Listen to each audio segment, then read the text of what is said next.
Okay, here we go. Hi, I'm Maria Bailey. I'm the CEO of BSM Media and the founder of Mom Select. We have thousands of women entrepreneurs in our group and mom influencers. So I have basically chronicled for the last 25 years things that I see in the world of connecting with moms. And that's moms as just moms, which there's never just a mom, or moms as business owners, moms as entrepreneurs, moms as marketers, and brands who want to get to moms.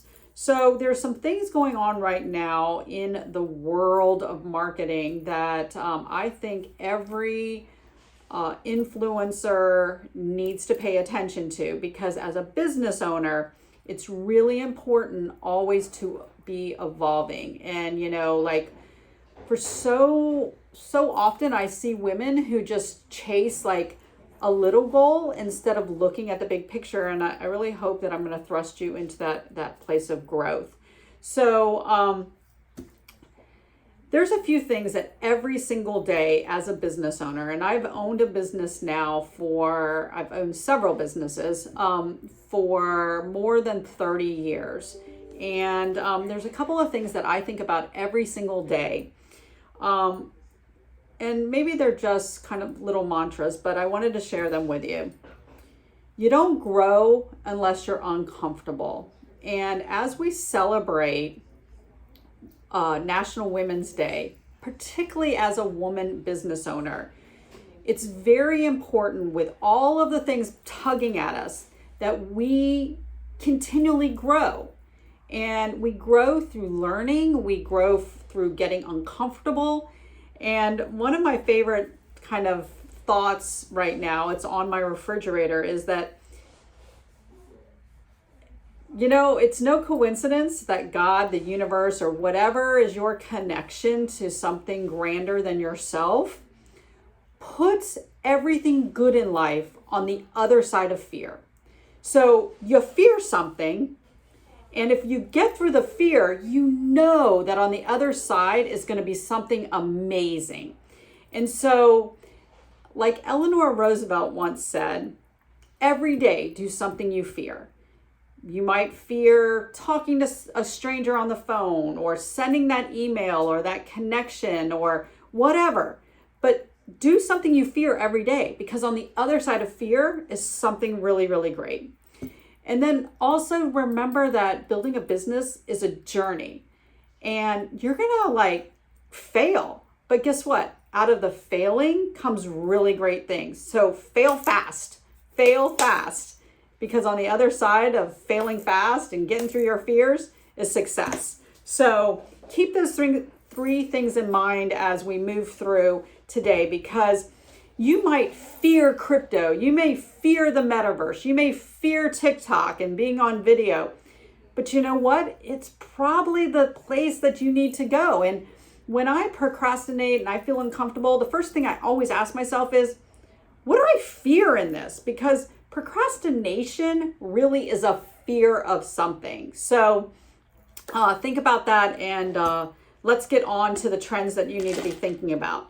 Okay, number one, update your media kit, because I guarantee you that you probably have the same media kit that you have had for the last 2 or 3 years. And maybe some of you don't even have a media kit. But what I want you to update your media kit with is success stories. More and more brands are looking for, if I work with you, can you give me an example of another time that you worked with a brand and what it produced?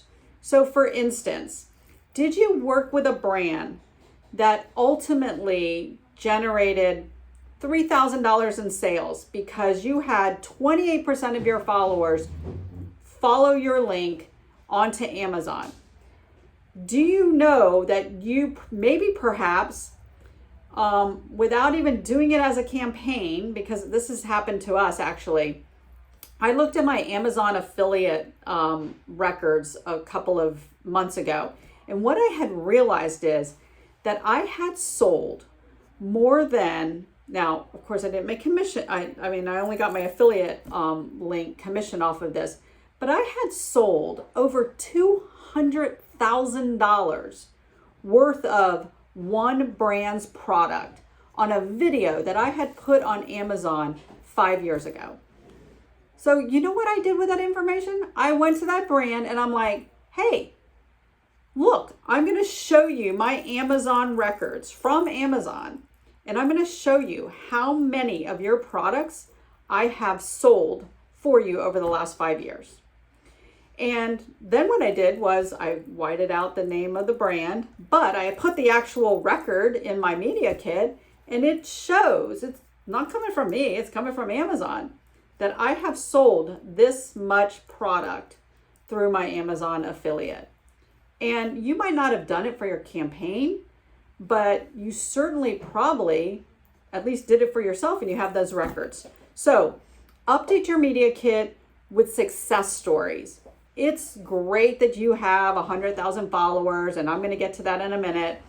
But what they really want to know is, if I work with you, are you going to be able to sell my product? And so your media kit should answer that question and that question alone. Will you be able to sell my product? And what results am I going to get if I work with you? And some of the next things that I'm going to talk about, you need to consider in that media kit, okay? More and more and more, our brands are asking not for the number of followers, but who the followers are and how good is the content that that influencer is creating. So let me talk about who the followers are first. There was a day when I could just send a list of recommended influencers to a brand, and they would look at the number of followers and they'd say, yeah, let's go with them. Or they'd come to me and they'd say, oh, I just want influencers over 500,000 or whatever it is, right?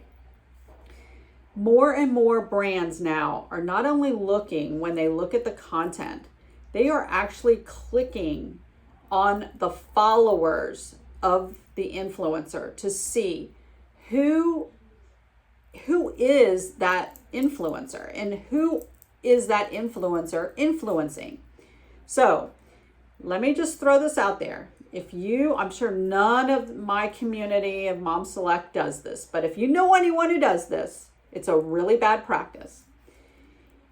If a brand goes to your comments and they see a whole bunch of comments that are completely irrelevant, or 3 words like, oh my gosh, looks good, yeah, gotta get it, emoji, they know that that is just insincere bullshit. Like, you belong to some kind of bot group or Facebook group where y'all are just commenting on each other's posts.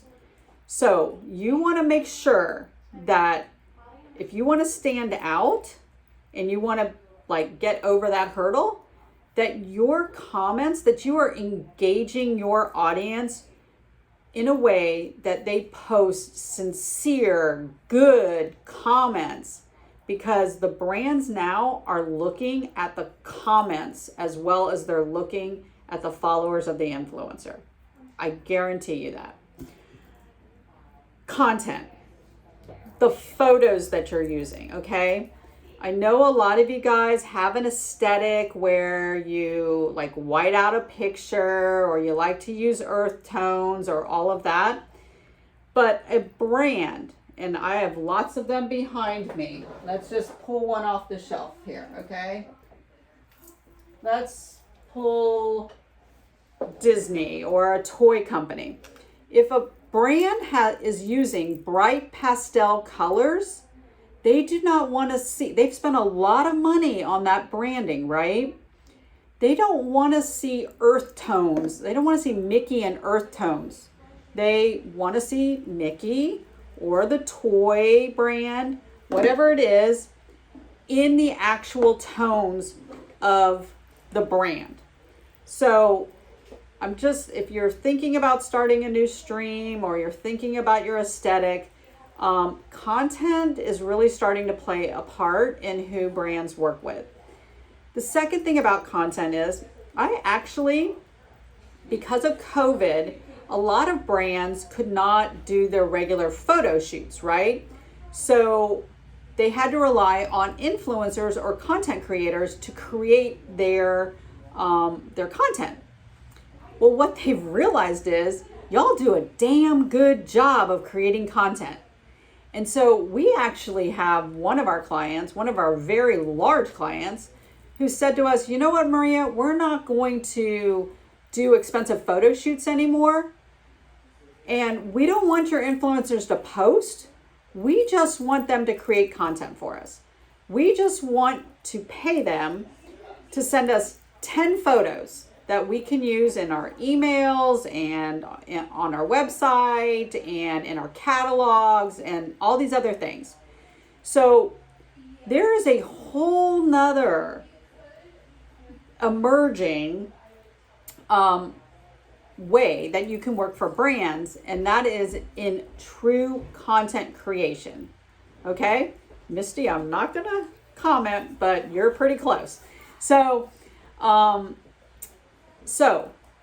take the time to pay attention to the content. And if you need to take, I don't know, a master class, or there's plenty of free YouTube videos out there on how to shoot a really good picture, something that can be used in CRM or on a website, then do it, okay? Because brands are looking for content, and they're looking for good content. So if you can serve up a great community and throw in extra photos, brands will love working with you, okay? So let's think about that as well. Engagement over impressions. There was a day when the number of followers mattered. And then bots and groups and, I don't know, strange people following each other. Like, again, brands want to know. They actually, for the first time ever, brands are coming to me and saying, you know what, Maria? I would rather work with a niche community with high engagement than work with a macro influencer that's going to give me one post and I'm done and I don't even know if the followers they have are real.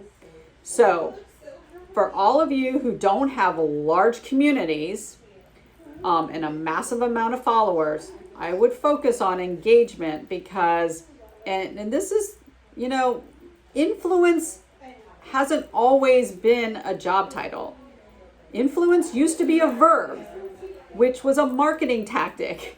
And somehow we lost the perspective of, if I talk to another mom, is she going to buy that stroller? Is she going to go to that store and get those balloons? Is she going to decorate her house with that kind of paint? So remember, engagement is an emerging metrics that that a lot of brands are seeking.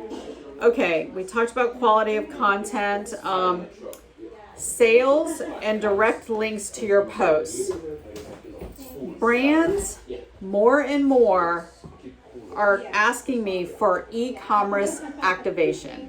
And this is a true thing, and I believe that brands should be looking for, listen, after all, they're not looking just for buzz, and they want to know that your campaigns are going to sell product. So e-commerce activation is where you include a link.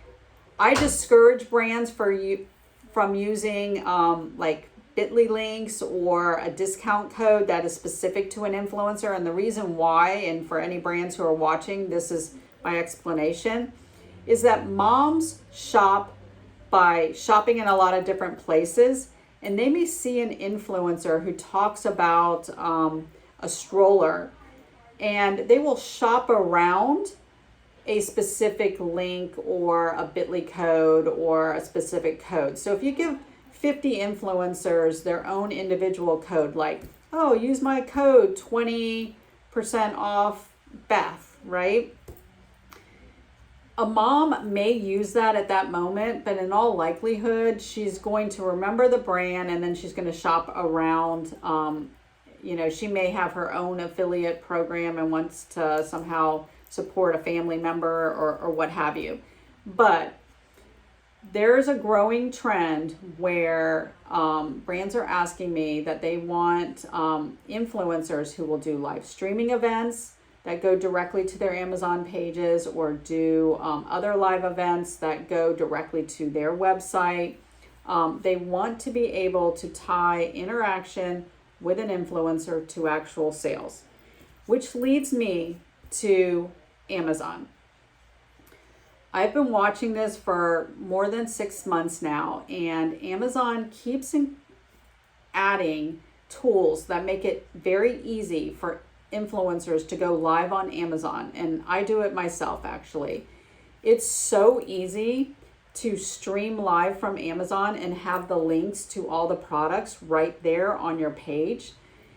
If I were going to give you one piece of advice today, it would be to educate yourself on not being an Amazon influencer, but to consistently do live streaming from your Amazon affiliate page or your Amazon store, and start building your followers up there and start building your sales up there. Because again, this is a way that you can show them, not only will I give you an Instagram post, but I will do a live event on my Amazon page and show you sales where I will drive sales of your product on Amazon. So, I am guilty of not doing it often enough, but consistently I would try to build followers on your Amazon streaming page, because more and more brands want to know that you are directly selling product for them. Okay, I'm getting near to the bottom of my list, so hang with me, you guys. And just so you know, I am recording this, so it will be available for you to rewatch or share with friends, and I will be uploading it also to my YouTube channel. Web3, okay? What's so funny is, somewhere on my bookshelf here, I wrote a book called Mom 3.0 years ago, when I started to see a shift in the internet. But now, I guess I was ahead of my time. There I am, trend setting again. But let's talk about Web3, okay? It's scary. And if you don't know what I'm talking about when I say Web3, then I want you today, before you go to bed, to spend at least 10 minutes learning what Web3 is. It includes the metaverse. Here's all the scary words that we all fear, right? The metaverse, Meta, Web3, crypto, NFTs. Oh my gosh. Now your brain is like booming, right? But I tell you, you need to spend at least a little bit of your time. It's going to happen. So you need to spend a little bit of your time thinking about how you will move your brand into Web3, okay? Let me give you one easy way to do it. Get your URL and mint it in the metaverse, okay? So I am not an expert in this area. I listen to Clubhouse and podcasts almost every day to learn about NFTs and crypto and the metaverse. And I am not an expert, but I'm learning. So I encourage you. What I've done so far is I have minted, and I'm so proud to say I actually did it on my own. I have minted all of my company names, so I have a URL saved. I've minted on the blockchain, again, all by myself. I have minted my personal name so that I can protect what I am currently building. What if tomorrow Instagram went down? And what if tomorrow Facebook went down? All of your efforts, like you are building your business on someone else's platform. That's the whole gist of it. You need to own your content. And so this is a way to do that. So I just encourage you to start, like, every day, just learn one word or one thing about Web3 so that you can move and evolve into the next version of whatever the next version is of this content creation world. I talked about live streaming. I want to talk about podcasting real quickly as well. As you guys know, I had a radio show for 20 years. When everybody wanted me to, take your radio show off of traditional radio and make it a podcast, I fought it like hell because podcasting has been around the block 3 times now, and it's finally catching on. So now, do you run out and start a podcast? The thing about any kind of social media or any kind of business where you're building a community, so you've got to remember that consistency is key. Consistently posting on Instagram, consistently posting on TikTok, consistently posting a podcast if that's the way you want to go. I will tell you this, that it's a very crowded space already, but it's a place where I have taken a lot of my clients. Most of you guys probably know that I've launched the podcast for SeaWorld. They now have a podcast. I've launched a podcast for Entenmann's. I've launched a podcast for Party City.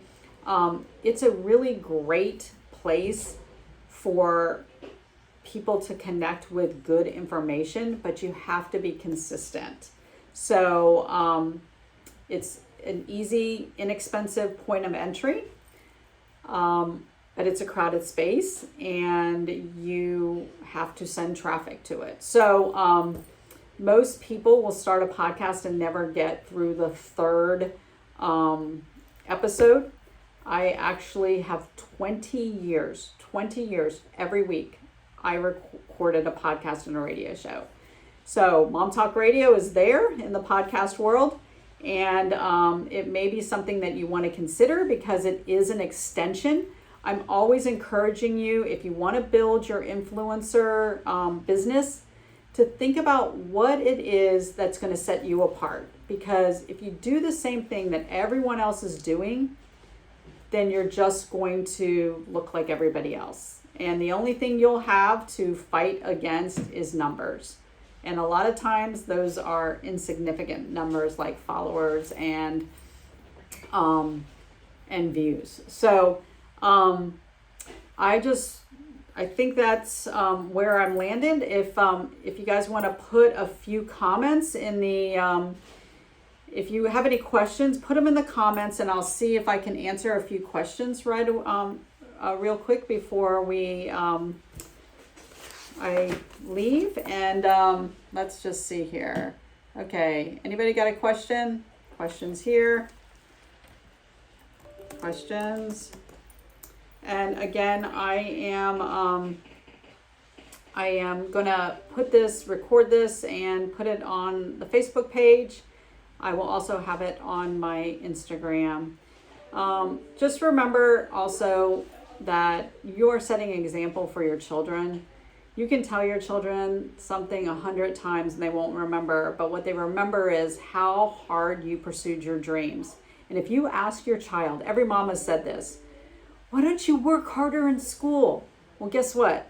They're watching to see how hard you work in life. So you teach your children by your actions. And I would just encourage you today to take those steps to learn something new. So let me answer a couple of questions. Have you noticed some of your clients favoring Reels for campaigns these days? Absolutely. So let me explain why that is, okay? you have Instagram trying to compete with YouTube Shorts and TikTok.